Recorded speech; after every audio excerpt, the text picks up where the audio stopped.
আলাইকুম বন্ধুরা, আমি আসছি মুন্সিগঞ্জ থেকে এবং আজকে আমাদের যাওয়া হচ্ছে সিলেট ট্যুরে। তো তো এই হচ্ছে আমাদের সিলেটের গাড়ি, যার মাধ্যমে আমরা সিলেট রওনা হবো কিছুক্ষণের মধ্যেই। দেখতেই পাচ্ছেন বন্ধুরা, আমি বাসের মধ্যে আছি সিলেট যাওয়ার জন্য। অনেকেই এখানে প্রস্তুত হয়ে আছে, মিলাদ চলছে, মিলাদ চলছে, সাথে আমার ছোট ভাই আছে, দেখতে পাচ্ছেন আমরা আছি। কিছুক্ষণের ভিতরে হয়তো আমাদের গাড়িগুলো ছেড়ে দিতে পারে। তো বন্ধুরা, প্রথমেই চলে আসছে সিলেটে, এবং সিলেটে আসার পর যেহেতু ভিডিও অ্যালাউ না, সেহেতু আমরা ছবি তুলতে পেরেছি, ভিডিও করতে পারিনি। যাক, দুঃখিত, আপনারা ছবি দেখেই বুঝে নেবেন, এবং আমরা বেশ কিছু আনন্দও করতে পেরেছি। তো বন্ধুরা, সিলেট থেকে ঘুরে আসার পর, সিলেট হযরত শাহজালাল রহমতুল্লাহ আলাইহির রোজা থেকে ঘুরে আসার পর আমরা এখন চলে আসছি শাহ সুন্দর শাহ মাজার শরীফে, এবং খুবই আকর্ষণ জায়গা। আপনারা দেখতে পাচ্ছেন এটা একটা পাহাড়ের উপর দিয়ে আমরা সিঁড়ি দিয়ে চড়ছি, এবং প্রায় বিরাট বড় এই পাহাড়টি। আপনারা হয়তো দেখতে পাচ্ছেন যে আমার ক্যামেরাম্যান আমাকে ভিডিও করছে, ও সামনে থেকে এবং আমি পেছন থেকে আসছি। যাই হোক, এর ভিউ কিন্তু সেই। আপনারা যদি কেউ সিলেট আসছেন অথচ এই শাহ সুন্দর শাহ মাজারে আসেন নাই, এমন কিন্তু করবেন না। আপনারা এই পাহাড়টিকে অবশ্যই ঘুরে দেখবেন। সুন্দর সিঁড়ি ও গ্রাম্য বন্য অঞ্চল দ্বারা বিস্তৃত, আপনারা দেখতেই পাচ্ছেন। ভাই, খুব সুন্দর কিন্তু। চলুন আমরা রোজাটি ঘুরে আসা যাক, রোজাটিতে ঘুরে আসি, চলুন। তো চলে আসছি রোজা শরীফে, এবং আপনারা দেখতে পাচ্ছেন এটা হচ্ছে হযরত শাহ সুন্দর শাহ রহমতুল্লাহ আলাইহির রোজা শরীফ, মানে এখানেই তাকে স্থাপিত করা হয়। এটা হচ্ছে মানুষ দেখতেই পাচ্ছেন, খুব মানুষের ভিড় ও কোলাহল রয়েছে। এরা সবাই আমাদেরই পাশের লোক। সামনে যে ঘরটিকে দেখতে পাচ্ছেন সেটা মহিলা নামাজখানা, আপনারা চাইলে এখানে নামাজও পড়তে পারেন। আর আপনারা হয়তো দেখেছেন যে পাহাড়টি খুবই বড়। চলুন নিচে নেমে দেখা যাক। এটা হচ্ছে নামাজখানা, হ্যাঁ, যারা নামাজ পড়তে চান এখানে নামাজ পড়তে পারেন। এবং মাজারটির নিচে একটি ট্যানেলের মতন রাস্তা রয়েছে। আমরা এখানে চলে আসছি সিঁড়ি দিয়ে অবস্থিত, এবং আমি নামছি, আপনারা দেখতে পাচ্ছেন আশেপাশে বন ও খুবই ভারী বনবিস্তৃত একটি জায়গা। আমি নিচে নামছি, আশেপাশে কিছু গ্যাসের পুকুর আছে। এইসব পুকুরে সম্ভবত আগুন ধরালে আগুনও ধরবে। আশেপাশে বন ও খুবই সুন্দর একটি পরিবেশ, ন্যাচারাল। সামনে আমার কিছু ফ্রেন্ডরা আড্ডা দিচ্ছে, এবং আমি ওদের কাছেই যাচ্ছি। আপনারা ওই দূরে একটি বাসা অবস্থান দেখতে পাচ্ছেন, কিছু ছোট সিঁড়ি বা উপরে একটা টিন শিটের বাড়ি। আমার মতে সম্ভবত এই বাড়ির মানুষরা হয়তো বা এই মাজারটাকে দেখাশোনা করে রাখে, এবং পাশেই তাদের খেতি বা জমি জমা রয়েছে। যাই হোক, আমার ফ্রেন্ডরা চলে যাচ্ছে। তো আপনারা দেখতেই পারলেন, খুব বেশি ঘুরিয়ে দেখাতে পারলাম না, হয়তো সময় হয়ে গেছে আমাদের। এখন আমরা চলে যাচ্ছি উপরের দিকে। ভাই, এখন যেই জায়গাটিতে এসেছি সেটা সম্পূর্ণ বানরের এলাকা। ও ভাই, দেখো বানরেরা কি করছে। হ্যাঁ ভাই, এই বানরের এলাকাটির মধ্যেও একটি মাজার রয়েছে, যেটাকে বলা হয় চাষনি পীরের মাজার, এবং আশেপাশে আপনারা দেখতে পাচ্ছেন এটিও একটি পাহাড়ের উপরেই অবস্থিত।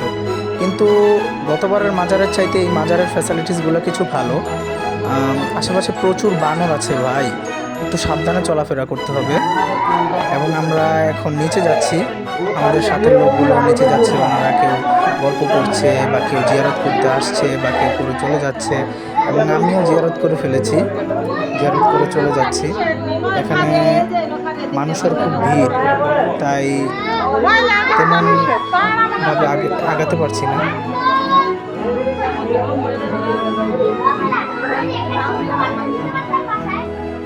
ভাই, অনেক সিঁড়ি হাঁটতে হয়, প্রায় মিনিমাম না হলেও তো এটা 5 থেকে 6 তলার সমান হবে পাহাড়টা।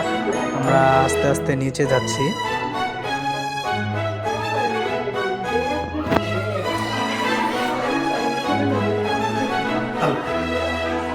আপনারা দেখতে পাচ্ছেন এখানে একটি সম্মানিত ব্যক্তি বানরের সাথে বসে আছে, এবং বানরটি সেই লোকটিকে দেখে তার বাচ্চাকে প্রোটেক্ট করছে।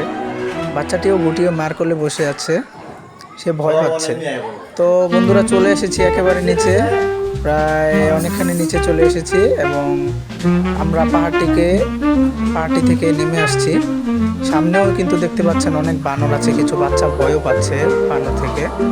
এবং এই তো দেখতে পাচ্ছেন কিছু বানর এবং উপরেও বানর আছে, তারা আমাকে দেখছে আমি কি করছি আসলে তারা বুঝতে পারছে না।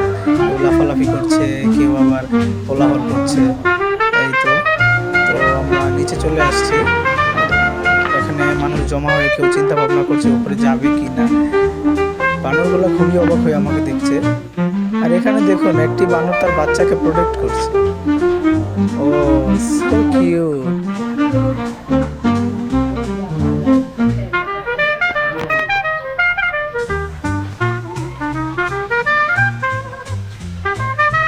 তো এটাই ছিল চাষনি পীরের মাজারের বৈশিষ্ট্যতা। এখানে এলাকা বন্য বিস্তৃত, মানে বানরের এলাকা বললেই চলে। তো আমি বের হয়ে যাচ্ছি।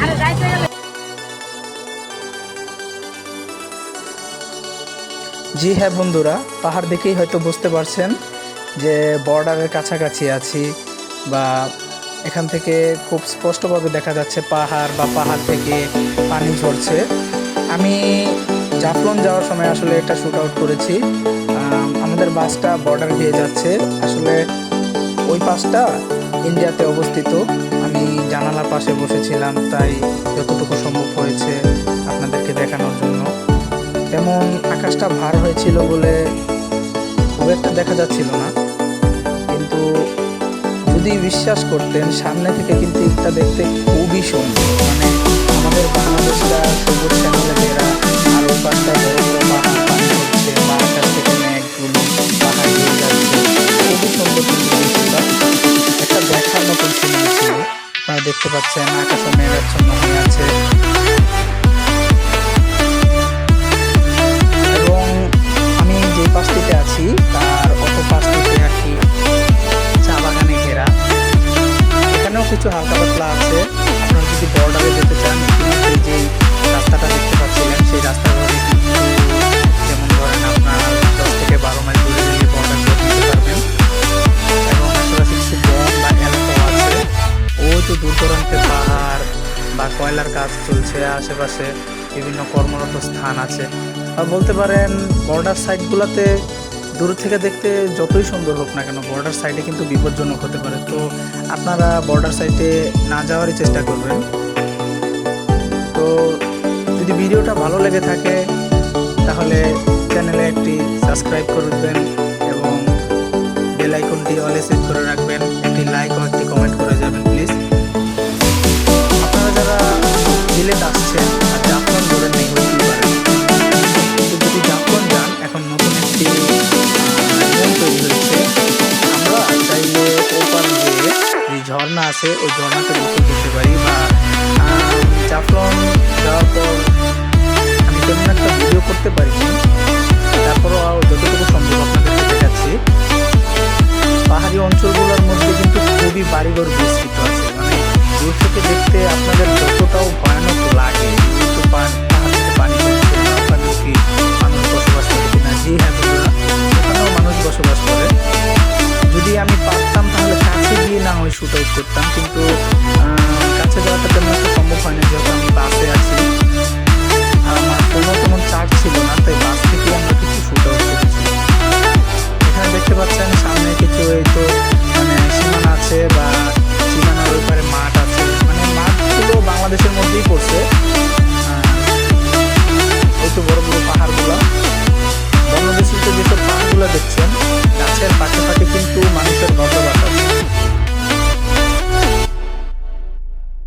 তো এটা হচ্ছে সিলেটের জাফলংয়ের যে বর্ডার, সেই বর্ডারের দূর থেকে দেখা দৃশ্য। আপনারা যদি চান তাহলে কাছে গিয়েও দেখতে পারেন, এবং আপনারা যদি কেউ আসেন তাহলে সিলেটে খুব ভালো ফ্যাসিলিটিস আছে। এটাই ছিল আজকের ভিডিওতে।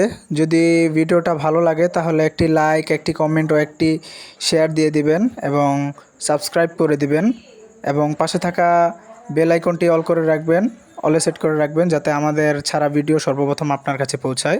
থ্যাংক ইউ, ধন্যবাদ।